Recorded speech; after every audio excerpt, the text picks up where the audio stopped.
Hi there, this is David and welcome to another crowdsourced video detailing my Discord server's top 10 best JRPG white mages.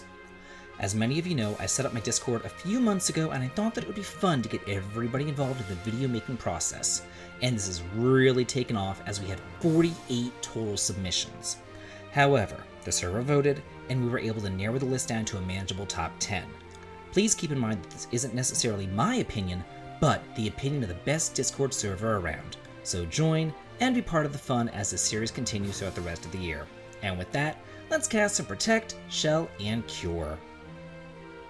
Number 10, submitted by Statues and Pawns and receiving 38 votes, is Rena from Star Ocean 2. As you begin the game, you have a choice of who to pick as your hero. Claude, the run-of-the-mill, average, everyday swordsman, or Rena, a kick-ass, blue-haired, super cute white mage. And while attackers will constantly join your team, healers are much more rare. In fact, she's literally the only person on her planet who can use white magic. And thank God for that, because the only other healer in the game is kind of useless and joins dead last. So she really is the only healer that you'll ever need throughout the entire game, and she has her own distinct plot lines if you choose her as the main character, tons of cute private actions, and she's not afraid to get her hands dirty as she punches the daylights out of her enemies. Number 9, submitted by Casual Tom and receiving 40 votes, is Jessica of Lunar Silver Star Story Complete. Funny story, about a month ago I streamed Lunar over on the Twitch, and let me tell you, Jessica was the MVP, and we also took a poll to see who had the most BDE. Between her, Kyle, Nash, and Alex, and hysterically she won there too. Oh, and if you don't know what BDE is, don't look it up. That's just going to be my little secret. As a priest of Althena, she has all the best white magic spells in the game and is solely responsible for keeping the team alive. But more than that, this half-beast woman can hold her own on the front row, whacking the crap out of enemies with her mace, many times twice. She's like a white mage on steroids. Number 8, submitted by Tuba, Casual Tom, and Ace Trainer AJ, and receiving 40 votes as well, is Purim from Final Fantasy IV and the After Years. Yeah, we all know how good Rosa is, but what about that part of the game where she's captured? Purim is there to help you conquer Mount Ordeals and the first 2 elemental fiends. Then, selflessly, she sacrifices herself to help Cecil continue his quest. But that's not all, because in future ports she's available to use again in the late game where she learns Holy before Rosa. Then there's the After Years, where she stays behind to protect Mysidia, and she can even learn Dual Cast, whereas Rosa can't. She is a shoo-in for your final team because of that, and to just gild the lily, she cries so hard that everybody who hears it takes double damage. For free. Number 7, submitted by EverEdge X, Opticaiba, and Logic Blade, and receiving 43 votes, is Raine from Tales of Symphonia. As a teacher myself, I can relate to Raine. Since 3 of the party members are her students, she does feel responsible for the group, and much like me, she constantly nerds out when she encounters old ruins. Later on in the game, she even receives the title Archaeological Maniac. Even when she and her brother are discriminated against for being half-elves, she doesn't give in and get angry. She puts herself above the situation by comforting Genius, and is constantly the voice of reason. Besides that, though, she's easily the most indispensable member of the party with access to all of the healing spells, as well as pretty powerful holy magic elemental spells as well. Number 6, submitted by Merodis19, The Hoff, Yawan Church, and receiving 44 votes, is Estelle from Tales of Vesperia. Here we have another Tales character on the list, our favorite perky, friendly, and annoyingly naive noblewoman. She's your typical sweet-natured princess with no clue of the outside world, and her bright personality adds to the awesomeness that is Tales of Vesperia. She really is the bright light shining out of a pretty dark storyline. Her healing arts, buffs, and holy spells are vital in battle, and she's not exactly your typical white mage armed with a staff. If you go out of your way, you could make her into somewhat of a paladin if you put your mind to it, because this pink bitch is armed with a sword, and she's not afraid to use it. Number 5, submitted by Oppositional Defiance and receiving 51 votes, is Morgana from Persona 5. I swear my Discord channel just likes messing with me. Personally, I think that Morgana is nails on a chalkboard hot trash. But this list isn't about me, unfortunately. Anyway, let's just look and see what the server has to say. Here we have the only male on the list, and while this slick little pussy can't really take much of a beating, the troubled feline instead brings swords, slingshots, and gentle kitten kisses of healing to the table. The poor little guy has identity issues throughout the course of the game, he really doesn't think that he's a kitty, and he's definitely not human either.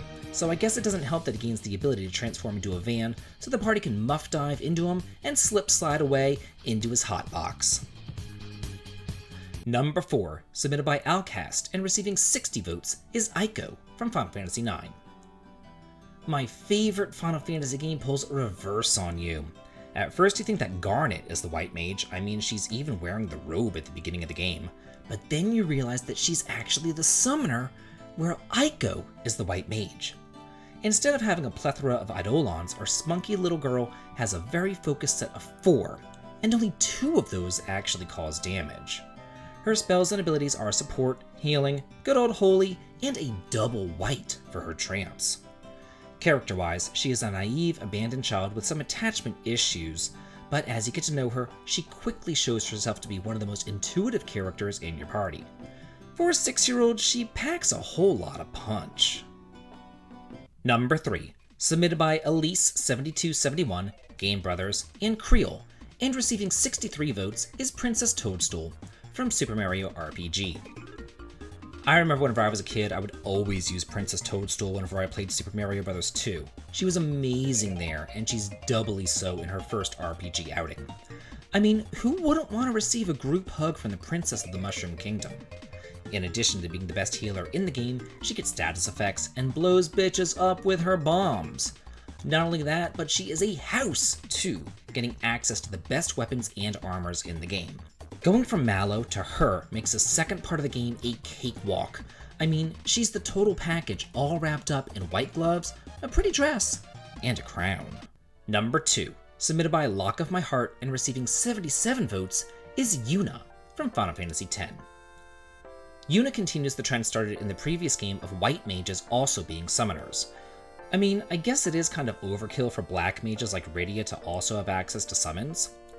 Yuna's section of the Spirit Grid is all white and supportive magic, and she's easily the best main healer in the game. Like most typical white mages, she's somewhat of a Mary Sue, willing to sacrifice herself to fulfill her duty of defeating sin. I just kinda wish that she didn't do a complete 180 in the sequel though. Her little Girls Gone Wild Gunner dress-up gear is a bit ridiculous and totally out of character. And number 1, submitted by Tom D, TT Paradigm, and Eagle Knight, and receiving 81 votes, is Rosa from Final Fantasy IV. Back whenever I made my character ranking list of Final Fantasy IV, I put Rosa at the very top, and for good reason. She's arguably the best healer in the entire series, having the full range of white magics and able to exploit weaknesses with her bows and arrows. I mean, there are some times when she's even more powerful than Edge, for God's sakes. Holy dishes out the damage late game, her elemental arrows keeps up with Rydia's spells, and she has 100% accuracy. And just try beating some of those bosses without her. It's really impossible. The game may be all about Cecil and his quest, but Rosa is the lady ever by his side. You might think of her as a trope now, but she's not, because she created it. Rosa set the archetype for what a non-generic white mage is. Loving, caring, beautiful, strong, and genuine. Well, that's it for the top 10 best JRPG white mages as decided by my Discord server. We do have quite a few more honorable mentions though, such as Karna of Shining Force 2, Christo and Angelo from Dragon Quest, Marco and Ott from Radiant Historia, Ronfar of Lunar 2, Minwu of Final Fantasy 2, Carly of Trials of Mana, Annie from Beyond the Beyond, Tyr, Mint, and Rudy from the Till series, Yukari and Yukiko from Persona, Raja and Amy of Phantasy Star, Mia from Golden Sun, Citan of Xenogears, Cinnamon from Mega Man X Command Mission, and Argila of Digital Devil Saga. Who are your favorite white mages and why? Let me know in the comments. And if you want to take part in future class ranking videos, come and join the Discord channel to make your voice be heard too. The link to it can be found in the video description as well as the comments. I do hope to see you there. And as always, If you like this, please like, comment, and subscribe, and have a good day.